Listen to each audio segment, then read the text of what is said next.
Cleaning up the card box, cause I'm doing a tutorial. Cleaning up the card box, cause I'm doing a tutorial. Cleaning up the card box, cause I'm doing a tutorial. Cleaning up the card box, cause I'm doing a tutorial. Wait, what's this? Oh no. Oh, I thought that was gonna be a headphone one.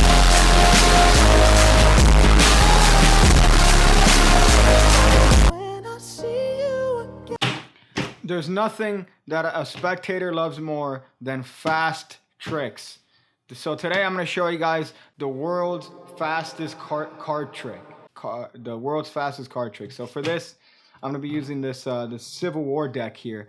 That no doubt will give you a certain migraine if you look at it for too long. But the design is kind of patriotic here. So we're just going to use this deck. This deck could be shuffled and mixed, and it doesn't really matter how much the spectator shuffles the deck, because all that matters is that they pick a card and you tell them, hey sir, do you know what the world's fastest trick is? No? Well, I'll show it to you. So they look at a card here. In this case, it's the 5 of clubs. This card gets put in the middle of the deck and shuffled among the other cards very thoroughly. Very thoroughly shuffled among the other cards. You want to make sure that there's no possibility for control here. So you tell the spectator they're going to show them the world's fastest card trick. That's right. So you're going to just spread the cards out, and they're actually going to see the world's fastest card trick. So you ready? Here's the world's fastest card trick. Look there. Did you see him? Did you see the card? Look. Did you see the cards on there's No, they don't see it. The world's fastest card trick. Right there. They don't. That's the yeah. That's the world's fastest card trick here. So yeah. You didn't even see that. You didn't even see that, did you, Mr. Spectator? No. Well, you just got owned, bitch. So that's the card to top of box. Card to top of box. The reason for that is because I prefer the cop to the top palm. I prefer that to the top palm. So all the methods that require palming the card from the top and then putting it underneath the card box, I've never really been a fan of. So I prefer getting the card on top of the box under the context of the spread. But this trick allows me to talk a little bit about misdirection and palms and combine that into one super tutorial. So for this, you could go, now you have a bunch of card to boxes that have about 1,000 phases. I have several ideas of card to boxes or top of boxes that have about 1,000 phases, but this is the most simple and I think hits the hardest because they don't see it coming. They don't know where you're going. So here it goes. You have them pick a card. You control it to the top in whatever way you deem acceptable. I use the Ed Marlowe super pass. Super pass. I use that to control it to the top. Do a false shuffle.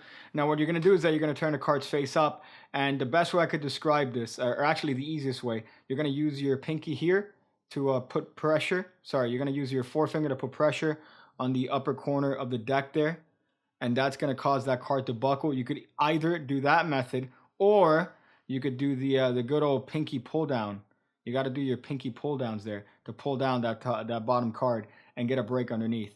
Now, you're going to have to readjust your grip a little bit, because if you just take the cards out of your hand, I don't know very many of you that could hide a full-size playing card like this.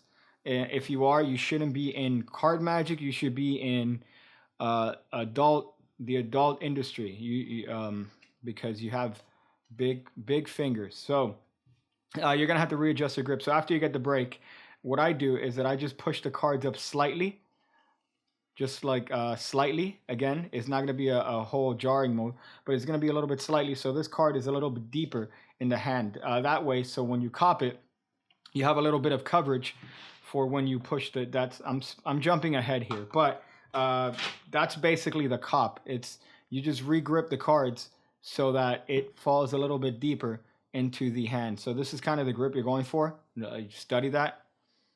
That's kind of the cop grip here.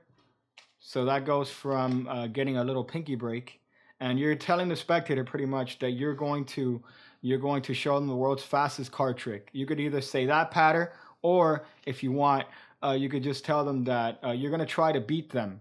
You're going to spread the cards out on the table, and their job is to find the card faster than you can. And you bet that you could find their card faster than they can, which is kind of weird because you supposedly don't know their card, but they know their card. So then they're going to be like, ha, I got this, Mr.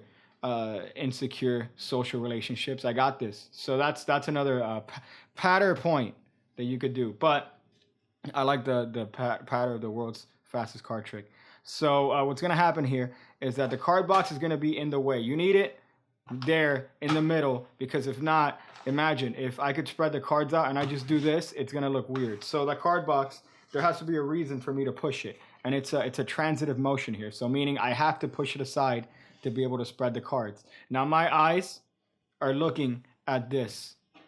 They're not looking at the card box. The card box is incidental. So what's going to happen is that as you are spreading, you're going to lift up all the cards above your little pinky break. You're going to turn your hand palm down. And kind of what you have working here with you is that the cards usually camouflage in the back there. So once you get the card to this point, it's pretty much invisible. You can't even see it. So that's pretty much what you have working with you there. But the main thing is that you are following the spread and following the deck, not the card box. The card box is transitive, so they should follow what you're following. So you're going to cop this card out, move the card box slightly down as you spread the cards. Your eyes are following this, and you kind of rummage through it and put all your attention on it. The card box is incidental, but with that, you have now snuck the card on the card box. There's really no way for them to catch you doing that because the movement is so natural. That's what you would do if you want to spread the cards. And especially the fact that you're telling them some sort of justified action here. So you're telling them, oh, I'm going to spread the cards out and I want you to look for your card. Or I'm going to spread the cards out and show you the world's fastest card trick. You ready? So they're looking for something here. That's incidental. So you're going to get away with that. And of course, it doesn't help that this larger action is covering the smaller action of just dropping and moving the card box. So that's pretty much all that's happening. Let me guys hit you up. Let me hit you guys up with some of that Western Southern London slow motion here. Here goes.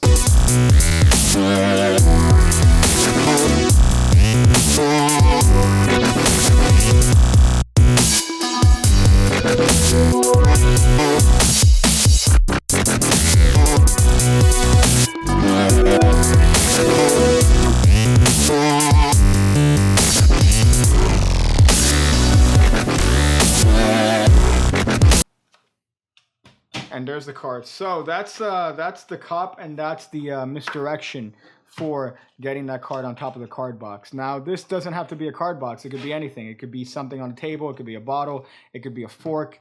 It could be a small child. It really doesn't matter as long as you have the transitive action there, which is you're spreading the card, so you have to move this to the side. So it makes sense. So as long as you have anything, you can really sting that card on top or even underneath anything you want on the table.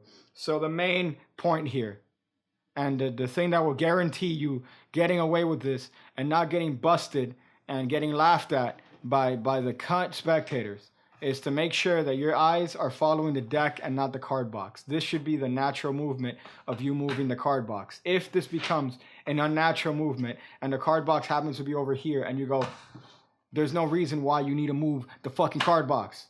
So that's the main tidbits on that. So that goes for palming to the pocket. That goes for pretty much anything. Just make sure that your actions are justified and you will get away with it. You person there. you person. So you practice that.